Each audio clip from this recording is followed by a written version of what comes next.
Aloha, brothers and sisters. Welcome to our end of days, and that's DAZE.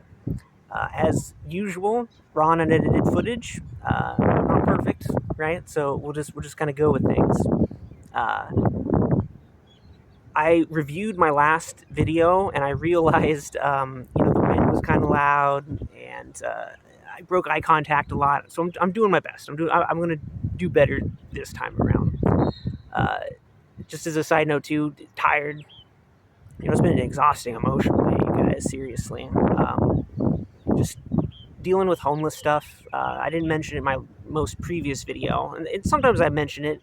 To me, it kind of goes by the wayside. It's more just to relate my experiences than to really talk about it, unless that's the topic of that particular video. So, I guess let's just kind of get into it. Like, the way that I see this is a spiritual topic, by the way. The way that I see the world is very, very similar, but somewhat different than, I guess, some people. But like this is what's hard to kind of quantify with everything, because it seems like I talk in paradox a lot of the times, and I'm not. Like, or it's the paradox of life, which is actually like reconciling, I guess, is the best way to say it. Um, like, for example, Christianity. Let's use Christianity as an example for religion. Now, is it right? Like, is it wrong? Is it anything like that? What I would say is that, yeah, it's 100%. It's correct. It's absolutely correct. And no, it's not correct at all, because it's been distorted. And they are both true. Like, and this is, the irony and the agony of the situation that we find ourselves in this world. And as I said in my previous video too, this is my opinion. All right, this is all that I'm saying. And if I use "we" in this way, I'm not telling you how it is for you. All right.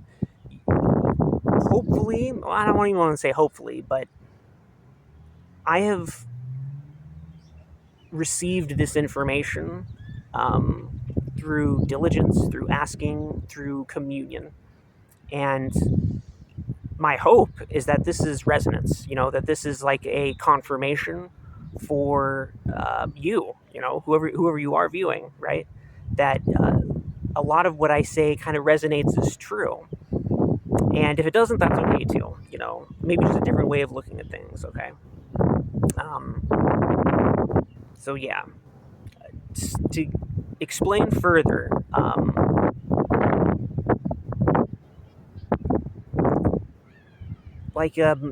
most religions that I have studied have very true components in it. And I would say that anyone who studies just one religion can actually obtain like an equal amount of enlightenment, whatever you want to call it, communion with God, oneness with God, as any other religion. That is true religion. All right, that is truly created with the intent to commune, to connect with God. All right, and when I say God, to me it's a very specific term. All right, like I've said before in basically most of my videos, my personal attribution to God is the one absolute, and I love that. For me, that really works. Most people don't know what I'm talking about if I say that. So I very often just say God. For me, though, kind of being somewhat of an outsider, a universal outsider in most cases, like it just kind of seems to be that way. I just think differently, perceive differently. At least it seems to be that way. I don't think I perceive that differently, but I guess that's by the wayside.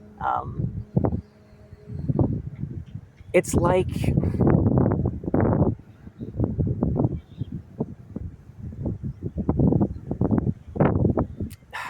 it's like there's certain parables or sayings, and so I was gonna like this is a way to phrase it too.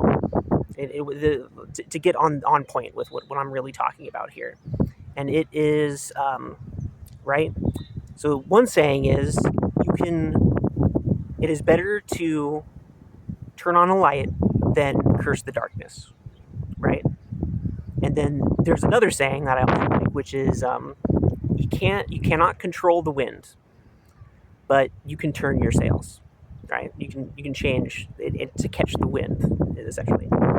Um, those are two different sayings, but they are essentially saying the same thing. All right, here's another way of saying this that 12-steppers might understand or hear quite often. And it's God, grant me the serenity to accept the things I cannot change, courage to change the things I can, and the wisdom to know the difference. All three of those sayings, those phrases, are pointing in the same direction. All right. Now, if those phrases were religions, they are all valid. All right. And in studying each religion as it is, we can develop a relationship with God.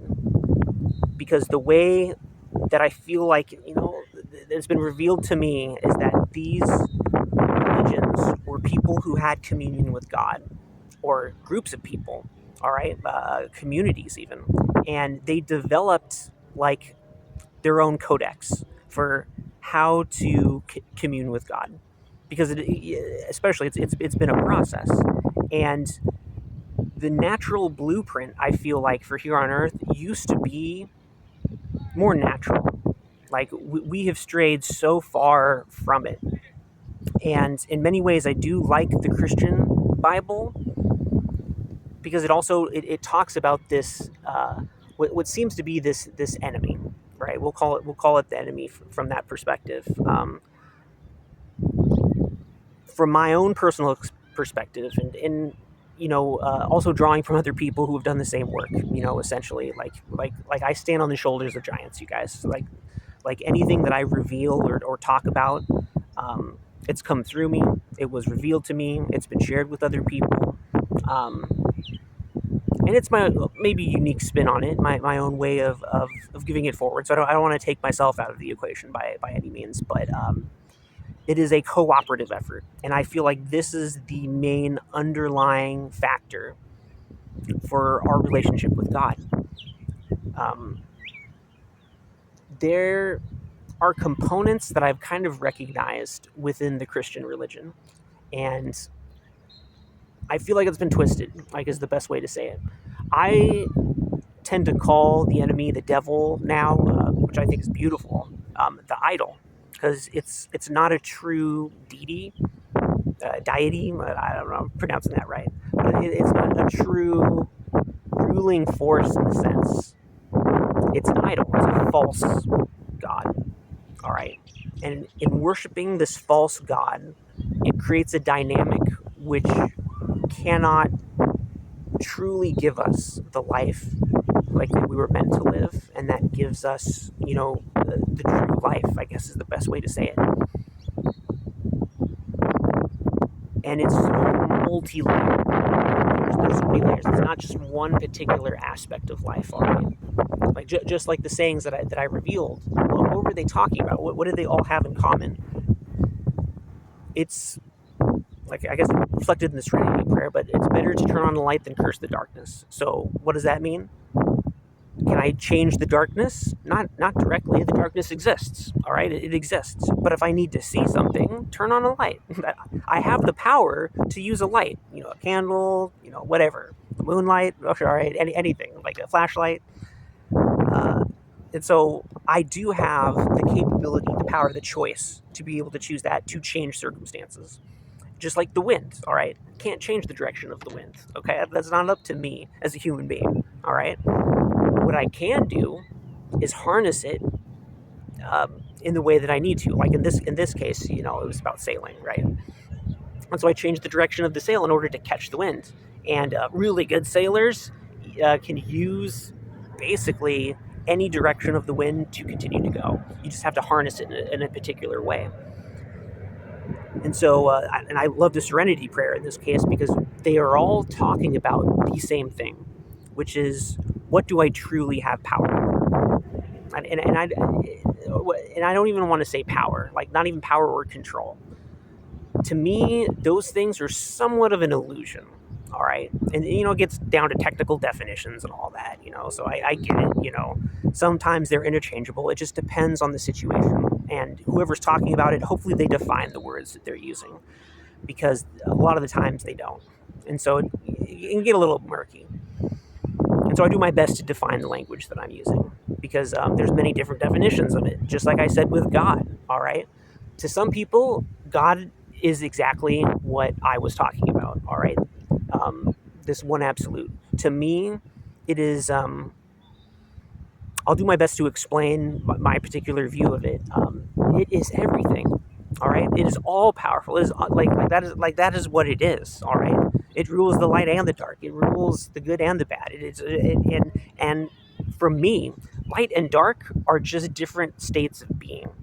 All right. To me, this is not. It's more of like a feminine masculine kind of thing. Now, when we talk about the idol, though, the idol is an illusion. And that illusion, believing in it, investing in it, what that ends up doing is distorting reality. All right, it distorts the darkness. It distorts the light. Right, it changes the darkness into something else, and it changes the light into something else. And that something else is, I would call it unnatural. And at the same time, it's just because of where I end up finding myself. Everything happens for a reason. And so if we find ourselves in this particular situation, like on the earth, it's good to tell ourselves, in my opinion, right? Okay? Because I feel better about this, right? It's for a reason. It's for a good reason. And in investing in that thought, in that belief, it gives me peace, and I have experienced firsthand, this connects me with the good of the universe. It connects me with God closer. And that if I believe differently, or I tell myself differently, it usually further removes me from the ability to connect with God. And this is, of course, my interpretation, my way of phrasing this, And so it's very, very interesting, the position that I find myself in right now, because I feel like I'm part of a mostly Christian community right now, and I kind of grew up in the same aspect, but it doesn't matter. Like there is something important about this, and so the way that I interpret things, like, because I've went to church, I've went to many churches, and I've felt the presence of God in those churches. I have also seen manipulations in churches, and I've seen idol worship also in churches. And I've seen churches which I would call lukewarm, where there's, I don't want to call them believers, because it's just like, as one connects with God more, it transcends belief. You just know. You just feel it. All right? And that's my own experience of it.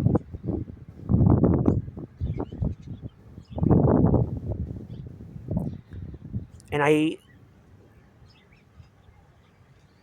for those Christians who are very staunch Christians, and they love, to the Bible, to the actual word of the Bible, I just kind of, urge open-mindedness, in so much as, what, where, like from every side. All right, like, because I want to acknowledge your side as well. All right, it is about making the proper interpretations, because a lot of the original writings from the Bible have been altered. And we have to remember, historically speaking, all right, that this was essentially a book that was adopted by the ruling system at the time. And I would say the ruling system at the time was more of idol worship. All right, like, this is why we find ourselves in this position right now, is because it is what it is, you guys. And so I use language and terms from many different languages. I'm kind of all over the place when it really comes to it. And it's just because it's what works for me. It fits for me. Like, I know like a lot of Christians hate magic. They hate the idea of magic. Um, and I understand that perspective too. But that fear that I would offer is a fear of your own power. All right. And I would say choice itself is a power. Like a lot of the Christian Bible seems to gravitate us toward obedience. And there's a fine line, in my opinion, between trust and obedience. And only the idol asks for obedience. All right. God asks for trust. But trust is something that is developed over time. It's a relationship. And so, with that intent to know God, we develop trust with God. Now, if we just obey things that we're told, right, there's less consciousness, there's less cognition with that whole process. And I decided early on where if quote unquote God wanted me to just unconsciously obey, that's like an automaton. All right, I shouldn't be a human being then, right?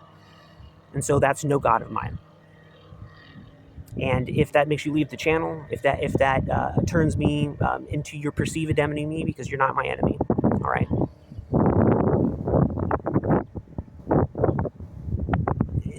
You know, you gotta have your own journey, you know, just like I'm having mine. And this is part of the layers of everything, all right. I'll try to explore as much as I can on the channels. I mean, this channel. I only have one channel at the moment. We'll see what expands in the future, all right. So what do we have for time? I think that's pretty good. I just kind of wanted to get this idea out there to kind of to re-summarize things too, right? So I was saying this just because it's context for me, and you know I've played Dungeons and Dragons before, you know, and a lot like I don't inherently see imagination as demonic. To me, making imagination demonic or evil is cursing a part of our own selves. And that is what keeps us locked in idol worship, where we are essentially fighting ourselves.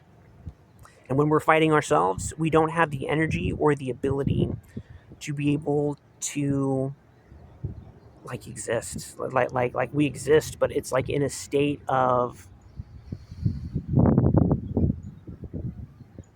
like it's I would call it a state of less than survival. You know, when we're talking about eternal souls, right? We go on forever. All right, we go on forever. And so if I'm miserable emotionally about a particular view or a thing that I have, that will never change. And so God is allowing us to receive feedback based upon what we put out. And this is individually, this is collectively. And I'll talk more about that in the future and everything. And so just try to see the metaphor behind a lot of my words. Like, this is why I say story is so important. And it's about the intent behind the story that's made. All right. I love a quote, all right, from V for Vendetta. And I might misquote it a little bit, but it is artists use lies to tell the truth, while politicians use lies to cover the truth up. So, you know, there is like, and this is what in many ways I would call it alchemy. And this is the same thing that I butt heads with almost with a lot of the Christian community, is that they have cut themselves off from their own power. Even the language, like, we are his sheep, you know, we are his flock. In certain contexts, I can totally agree with this, but in many contexts, we are not placing true Lord Jesus as our Savior in this case. What we are doing is placing an idol in its place, who is demanding obedience. We are projecting our own fears, limitations, or beliefs on something, and then we're saying this is what this something wants. And so this is that whole process. It takes a while, you guys. It takes a while. I don't know. I'm kind of jumping around here. I'm doing my best, you guys. Like I said, I'm really tired. It's been an emotional day. It's been an emotional day today. So to kind of jump around, I take what I say with the metaphors, okay? So it's not like the potency of everything. All right, that's because this is what I mean by this. Okay, I'll explain it in a second. So let's say magic is, all right, and the more that one develops their relationship with magic, they get closer to God. All right, and one can practice. Let's call it mancies. I like the mancy stuff. So like a pyromancy, right? So fire magic, right? By focusing on fire magic to the nth degree, all right, one can develop a clean, pure relationship with the essence of magic itself. In this case, so if one was to do geomancy, earth magic, right? If one is to focus completely on that, they can develop a relationship with all of magic. And people like me are I feel like we're a little bit rare, and we're often demonized, misunderstood, because we don't really fit in anywhere. All right, and it's not an ego boost too. It's just like it's what I have needed in order to experience God truly. Because if we're using the Mancy terms, right? I'd be omnimancer, I guess, where I study different religions. I study different perspectives. I study different stories, and I'm able to draw from those stories almost identical truths that resonate so deeply. And when I see those identical truths, I know I'm touching upon the truth. For me, this has been my focus. All right, this is why I can't be limited to any particular religion. And in doing so, I get to develop, using the metaphors, the same language, I get to develop the same relationship with the essence of all magic that everyone does who studies just one particular religion. Like I'm no different than you. Yeah, I'm different, but we're also. It's to show this we're all unique. All right, and I'm. Trust me, I am no more. I'm not special. Okay, I'm no more special than anybody else. All right, we are all unique. We all have importance. Dare I say, irreplaceable gifts to give this world. And when we deny ourselves and when we deny God, because they are interconnected, all right, this cooperative relationship, like, is the best way for me to phrase it in human terms. All right, that's when things just transform. To me, that is heaven on earth. Is that when we are having this continuous relationship with the divine, where it's just like I don't like. To me, it's a relief. Like if I get in my ego's head, right? If I get in my humanistic thinking, right? Well, if I know everything, like, and there's oh, I'm sorry, guys, I'm really tired, but there's just so many different layers to it. I've studied psychology too, Jungian psychology, like and there's these beautiful truths. Everything's there, and so this is what I said in my most previous video, which is like, if we love the truth, we will find it. All right, no matter where you go, you will find the truth when you love it and you focus upon it. All right, and so if you sit with the Bible and you're focused on the truth, you will find the truth in that Bible. Okay, you absolutely will, and it can grant you everything that you need. All right, I do have certain particular, what I'd call maybe particular arguments, but that's almost my job. Like, is to provide a contrasting opinion, and it's not to contradict anybody. It's just how I see things. All right, that we are all unique individuals, and we are all, like, all of us who have souls, right? All of us who have the divine spark. We're children of God. All right, and to see that first above everything else is the purpose, in my opinion. Like, I want to see my Christian brothers and sisters, in, and I do, like, I want to see them empowered. Like, I want to see my Christian brothers and sisters truly empowered and not stuck in patterns that keep them locked, in negative programming, due to all of this idol influence. And I'll talk about that in another thing. I've already gone over on time, in my opinion. So I try to keep it under 30 minutes. I was going to make a 15-minute video, but it is what it is, you guys. It is what it is. Thanks for enduring with me. I love you guys. Thanks for watching. I'll get to more probably in the next video. If I'm going to talk about anything, it's going to, I'll surprise you. All right. There's so much. Like, I didn't even want to make a video today because I'm so tired. I'm just exhausted, you guys. It's just emotionally exhausting to be in a particular situation like homelessness, facing what is almost my greatest fear. All right, not only am I making videos, and being seen. All right, people might say I have people who run in those circles would understand that. If you believe in reincarnation, right? I have witch wounds, man. Like when you pose an opinion or a viewpoint that's different than your current locality, a lot of the times, especially in the past, you were burned. One was burned at the stake. All right, literally or metaphorically, and hopefully metaphorically. Ostracized, exiled, yada yada yada. Right. And so, me putting myself out there and even saying this, it's not some form of like egoic aggrandizement. All right, it's just gotta be spitballing. All right, because like God through me sees this, wants to communicate this. I have a certain relationship with God that's unique, all right? Just like everybody's relationship with God is unique. And I don't want, but it's just like I aim to be of service to this world in the way that I can be. And I'm learning, all right? Like I said, I'm learning. I'm listening to God, praying unceasingly, doing my best, all right? Being my best I possibly can. And like I said in my previous video, I've been somewhat of a perfectionist, all right? And so even just me putting something out here, it's good enough. It's good enough. And so with that said, right, we're good enough. You're good enough, okay?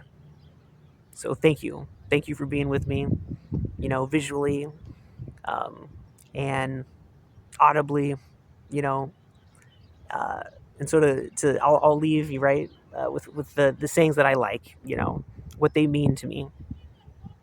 Oh God, guys, I love you guys. I'm so tired, man. I'm so tired. Sleeping on the streets is hard, you guys.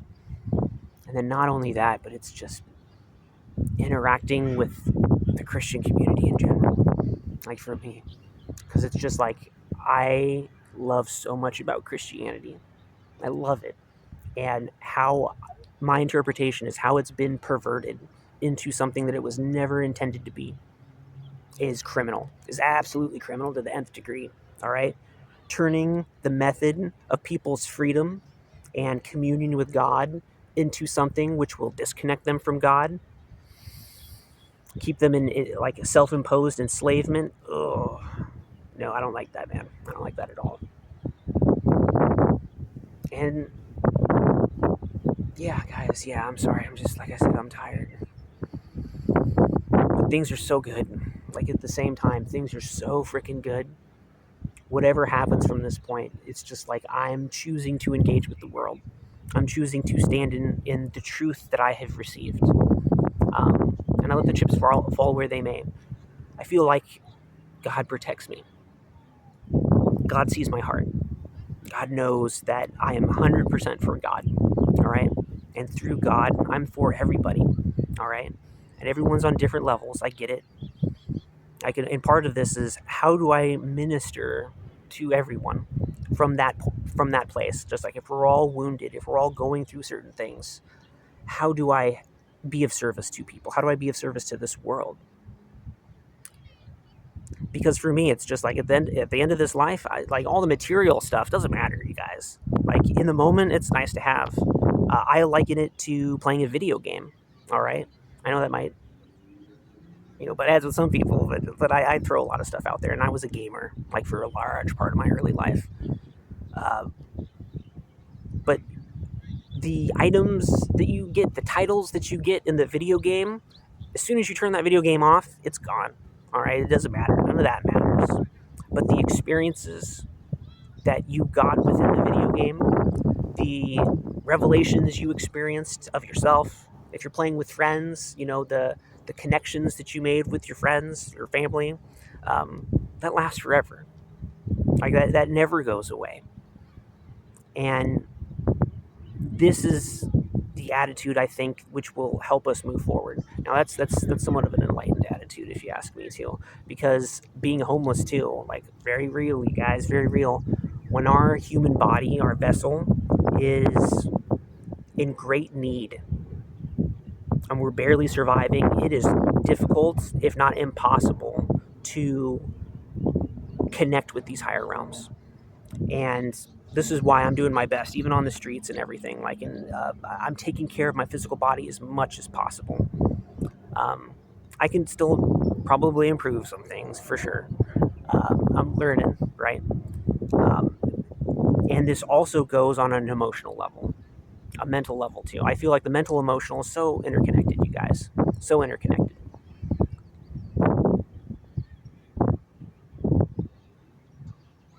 And so, yeah, I keep going over. It's already 30 minutes, you guys. Like, you got me going on over and over. I'm glad to share this. I'm really glad to be here. All right. Like, yeah, on this world and everything.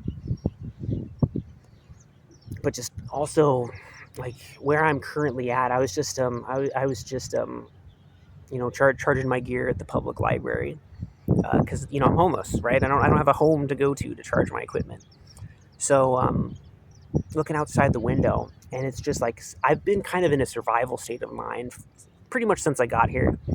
Like, I'll go into more details maybe in another video, but I lost everything pretty quick, pretty darn quick, and not everything. Like, I had layers and layers of like protocols and preparation, and thank God I did.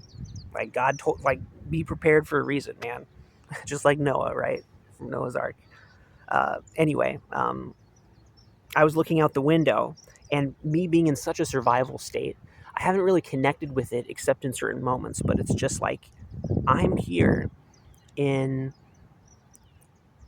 what I have seen, like on a world basis, one of the most sacred places that exists, and it's my opinion, you guys. Just like it's really been conquered, just like every almost piece of land, like it's different on the mainland, but it is just like to see such a sacred place be turned into